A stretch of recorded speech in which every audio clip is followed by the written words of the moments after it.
Kejadian pasal 11. Menara Babel.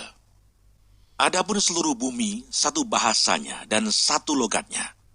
Maka berangkatlah mereka ke sebelah timur dan menjumpai tanah datar di tanah Siniar. Lalu menetaplah mereka di sana.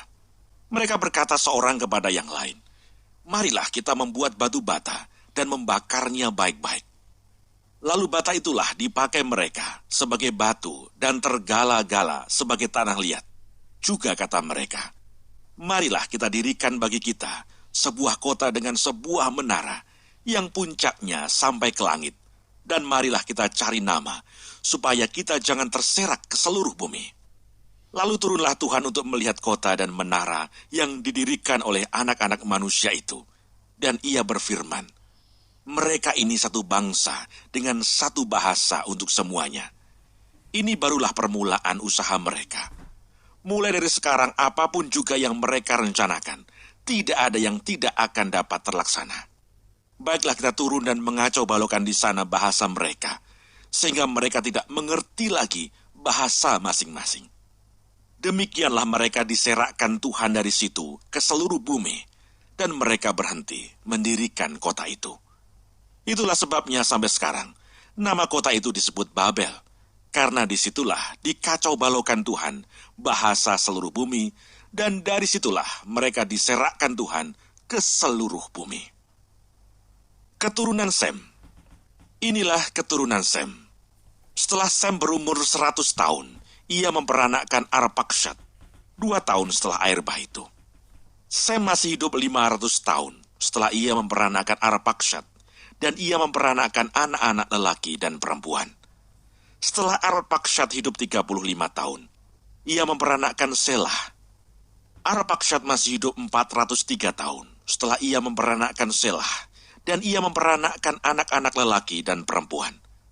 Setelah Selah hidup 30 tahun, ia memperanakkan Eber. Selah masih hidup 403 tahun setelah ia memperanakkan Eber, dan ia memperanakkan anak-anak lelaki dan perempuan. Setelah Eber hidup 34 tahun, ia memperanakkan Peleg. Eber masih hidup 430 tahun setelah ia memperanakkan Peleg, dan ia memperanakkan anak-anak lelaki dan perempuan. Setelah Peleg hidup 30 tahun, ia memperanakkan Rehu. Peleg masih hidup 209 tahun setelah ia memperanakkan Rehu, dan ia memperanakkan anak-anak lelaki dan perempuan. Setelah Rehu hidup 32 tahun, ia memperanakkan Seruh. Rehu masih hidup 207 tahun setelah ia memperanakkan Seruh, dan ia memperanakkan anak-anak lelaki dan perempuan. Setelah Seruh hidup 30 tahun, ia memperanakkan Nahor. Seruh masih hidup 200 tahun setelah ia memperanakkan Nahor, dan ia memperanakkan anak-anak lelaki dan perempuan. Setelah Nahor hidup 29 tahun, ia memperanakkan Terah. Nahor masih hidup 119 tahun setelah ia memperanakkan Terah, dan ia memperanakkan anak-anak lelaki dan perempuan. Setelah Terah hidup 70 tahun, ia memperanakkan Abram, Nahor, dan Haran. Daftar keturunan Terah. Inilah keturunan Terah. Terah memperanakkan Abram, Nahor, dan Haran memperanakkan Lot. Ketika Terah, ayahnya masih hidup, matilah Haran di negeri kelahirannya, di Ur Kasdim. Abram dan Nahor kedua-duanya kawin. Nama istri Abram ialah Sarai, dan nama istri Nahor ialah Milka, anak Haran, ayah Milka dan Yiska. Sarai itu mandul, tidak mempunyai anak. Lalu Terah membawa Abram, anaknya, serta cucunya Lot, yaitu anak Haran, dan Sarai, menantunya, istri Abram, anaknya. Ia berangkat bersama-sama dengan mereka dari Ur Kasdim untuk pergi ke tanah Kanaan.